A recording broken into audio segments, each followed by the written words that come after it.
Overthinking is either something inside of the mind is fluctuating all the time. There is too much input available and it's jumping from one to another. So in a way, there is that type of restlessness of the mind. It's continuously jumping, which means it's too much. So you're thinking about too many different things. This is one type of overthinking. Overthinking can also mean you only have one thing that is like keeping you busy, but you are turning it over and over again and never come to any type of conclusion. It's also a type of overthinking related to, let's say, one subject. So these are now simplified, the two problematic states. Problematic if you don't have the ability to switch it off if you want to switch it off. Yeah? If you have the ability to regulate this about yourself. So when you want to be focused, you can be focused. When you want to dream, you can dream. If you want to make your brainstorming, you can open up for brainstorming. If this is the range of adjustment you have about yourself, then it's not a problem. A problem is if you need to stay focused, but then you're shattered. These are the moments when it makes sense to learn methods, how to avoid that, or how to really focus when you need focus. Now, I wouldn't say that the right approach would be to state that focus is the only right way. No, we have focus in this life, which means there's a limited type of view you're putting yourself in, because this limited type of view it's the collection of awareness, it's the collection, the summary of intention into a specific spot that you want right now to make it grow faster or to develop faster. That's why we need focus. That all the energy is bundled into that one focus point. So you want to push something forward, you need focus. But how, amongst all this variety of options that we humans sometimes have, how do you know on what should I focus? Should I focus on the social media? Should I focus on my family? Should I focus on that business number one? Or should I focus on business number two? Yeah, there's so many different options. And therefore, what you need is overview sometimes about your life. Overview, the wide view, the wide angle is different than focus. The focus is, I only watch you. I'm focused. But the more I get into that limited view, the more I will forget about she's sitting there, there's your brother, there are your friends. So what needs to be learned and is able to be developed is you have both sometimes at the same time.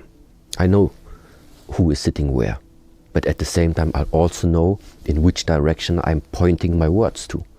So that means on the one side there is something open at this moment in time, but at the same time also you have something focused.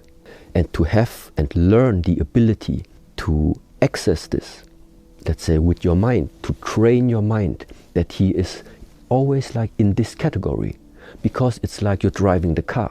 Of course it matters what you're doing in regards to the steering, so it's like the direct focused interaction, yeah, but only in interplay with all the other drivers on the street.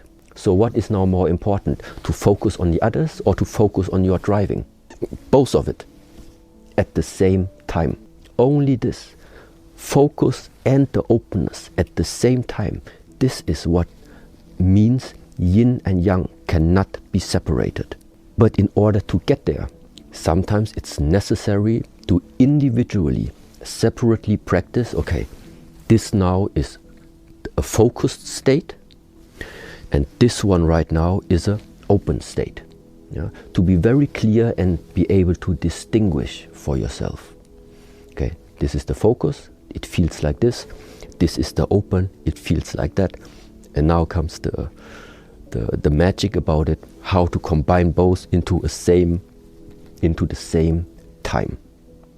Yes, and this is something everybody will need to figure out. This is when the magic happens and you are stopping from the separation of either that or that into it's both of it at the same time.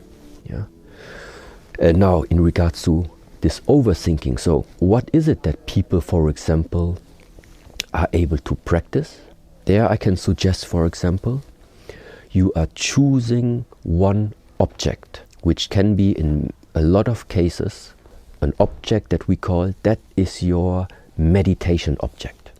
It can be the breath, for example. So instead of following up what comes into your mind, which means if you have too many thoughts, we turn it around. You are deciding what you are going to put onto your mind for the next 5 minutes.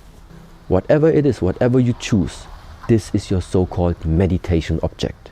So that means I am telling myself, okay, for the next 5 minutes, I am going to only place my attention, my mind, on the breath. So I feel how the breath enters into my body, and I also feel how it is coming out of my body. This is when you use the breath, for example. Learn to focus the mind. This number one.